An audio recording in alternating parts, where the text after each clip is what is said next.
Okay, so today we're going to work with sketching on location. In the upper right-hand corner, I have just a photograph of a vineyard along the Cienega wine trail in Hollister, California. And I'm quickly going to go over how to use the Sketch and Wash pencil by Generals to create a quick, small sketch. The sketch I'm working on right here is roughly 3 by 4 inches, so it's pretty small. And the way I'm approaching this sketch is I'm starting by putting in the big shapes. I'm looking at that very large mountain range, and I wanted to work with the diagonals in that mountain range to create movement down into the vineyard area. So when I'm looking at a landscape, the goal is to simplify your scene into big shapes. Now I go over in my lectures, in my classes, and in my workshops, I will go over the 14 classical compositional strategies.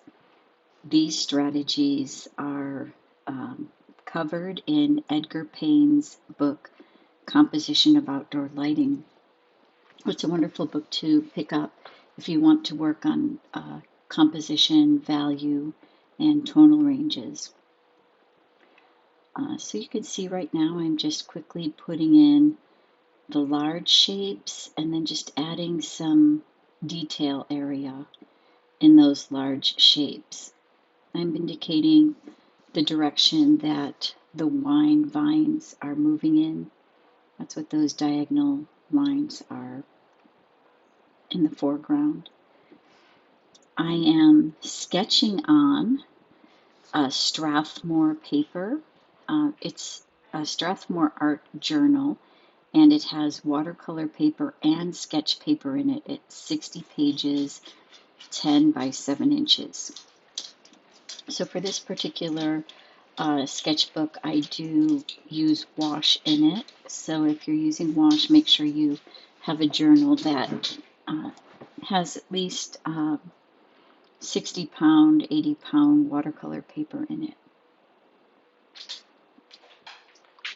So now that I've put the big shapes in, I'm going in with a really quick a mid-tone value, and I'm scrumbling it in and also using some hatching in the background. As I move to the foreground, I'm doing more of like a scribble or a scrumble to really allow the tooth of the paper to pick up some of that lead. Now keep in mind the pencil I'm using is the General's Sketch and Wash pencil. So later I will apply with a paintbrush some water to this lead, and then it will allow the pencil to turn into a wash medium. And if you want, you can use this pencil just without applying wash medium, and then you just have graphite.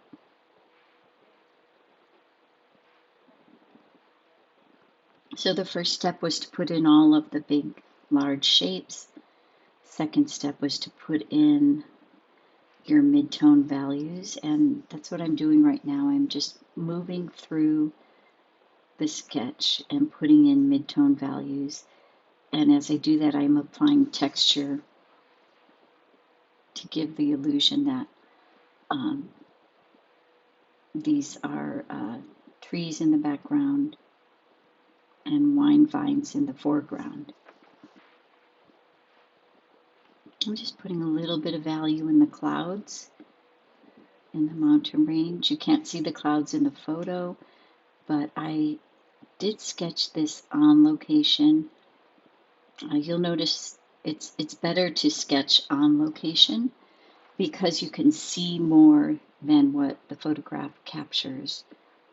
Often when you try to photograph a scene, it looks too distant. It doesn't give you as many details unless you really zoom in on your photograph.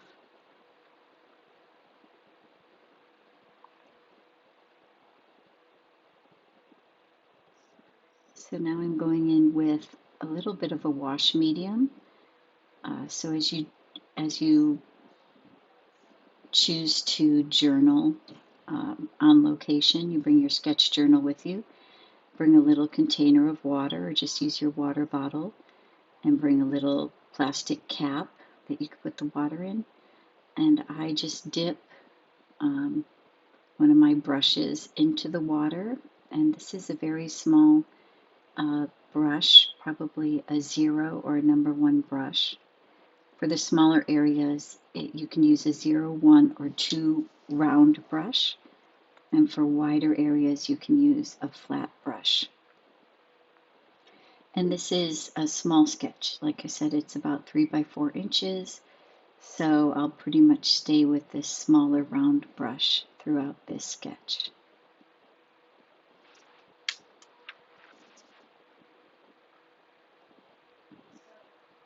You could see where in the shadow area of this grouping of trees, I was a little bit heavier with the pencil, the graphite pencil, and so that's giving me a deeper value in the shadow areas of these trees. So keep in mind, we're just going in, and you want to pay close attention to your shadow areas. Those will be darker than your foreground. So the compositional strategy I'm working with in this particular composition is a combination of this steelyard and diagonals. So I am using those diagonals, that diagonal movement of multiple hills in the background, and then that large grouping of trees that are along a hillside just outside the vineyard. But then to balance that heavy shadow area on the right-hand side, I'm just going to put in some smaller spotted areas of trees on the right-hand side. So you always want to think of different ways to create balance. I'm not going to sketch in exactly the same weight and same value as what I have going on the right side. I do want to add a little bit of interest. So you want to think about variety in terms of shape. So since I have a very large shape on the right-hand side of my composition, in order to create interest, I'm going to go with maybe some smaller, darker shadow shapes on the left-hand side of the composition. And in this type of compositional strategy, once again, is called the steelyard composition, where you're balancing what is on the left with what is on the right.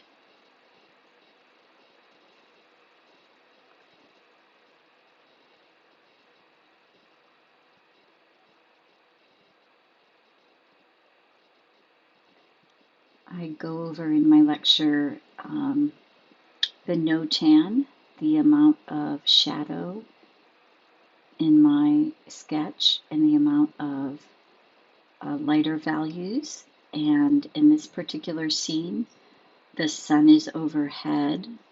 I was out at this location at about 2:30, 3 o'clock in the afternoon, so the sun was still pretty high in the sky.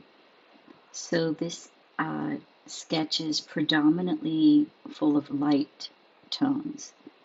So this would be a 2/3 light no-tan and 1/3 shadow area.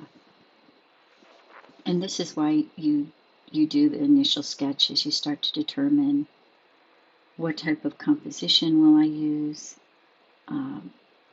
what value pattern am I going to use to set up my drawing or painting. This can be for a future drawing or future painting. Whether you work with watercolor, acrylics, oils, it's a good idea to be in the habit of keeping a sketch journal. And you can always go back to your sketches later, return to a location later, and work on a larger piece, or even return to that location multiple times and just get sketches from different angles, different viewpoints. So I'm going into the hillside to the right, had some really nice California oak trees climbing up the hill, and then there's some low-lying brush in the foreground of those trees. So really trying to establish a midground, a background, and a foreground. So in this particular sketch, I've got the clouds and the mountain range in the background. The middle ground, I have those oak trees along a hillside, and in the foreground, I have the wine vines. And then with value, I will slowly create harmony and balance between the background, the middle ground, and the foreground, really trying to create depth. And the way you create that depth is with shadow and value, looking at your shadows, looking at your values. So I'm going back into some of the areas of the sketch just to add detail, to add some underline, underbrush, and details in the wine vines to lead your eye up into the foreground.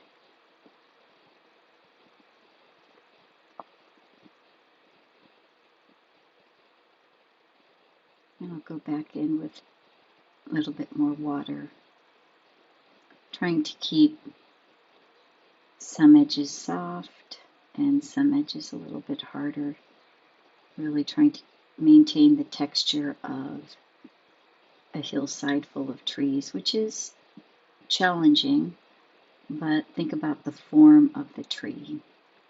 You're looking at the entire shape, and you're looking at the shadow underneath the tree, and the top of the tree that is going to be hit by sunlight is not going to be as dark as the base of the tree.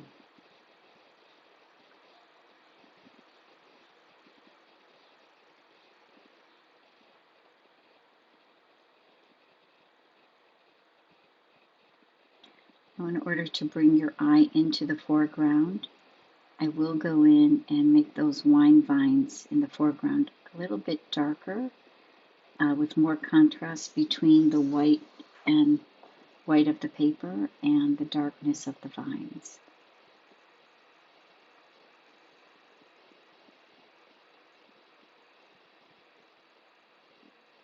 In order to create that sense that these are rolling hills, there's a lot of work just trying to create value changes between each section of the hill.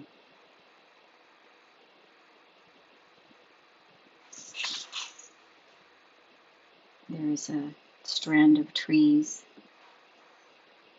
on the hill to the left. So I'm slowly going in to add that strand of trees.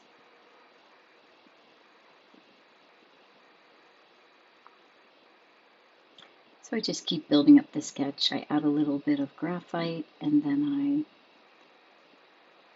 I add a little bit of water. If you put down too much graphite, as you can see, you can dab it up.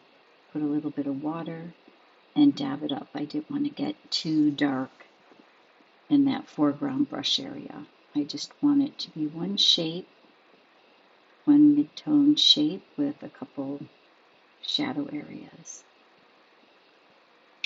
Now I don't want there to be this X in the middle of my composition, so I'll slowly work with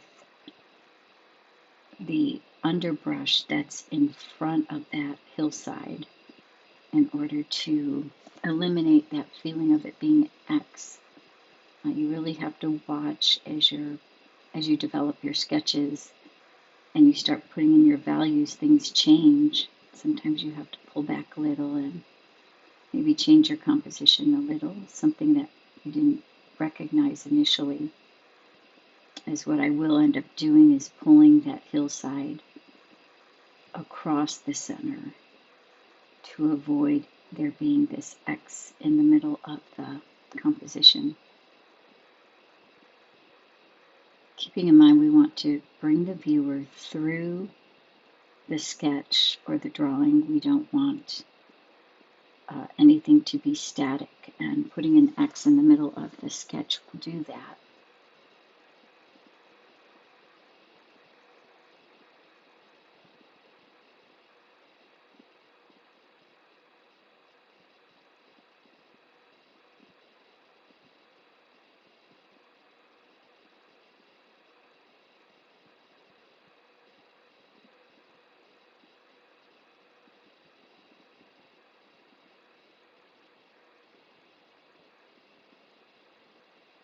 And so adding a little bit more detail to the foreground is going to bring that wine vines to the front.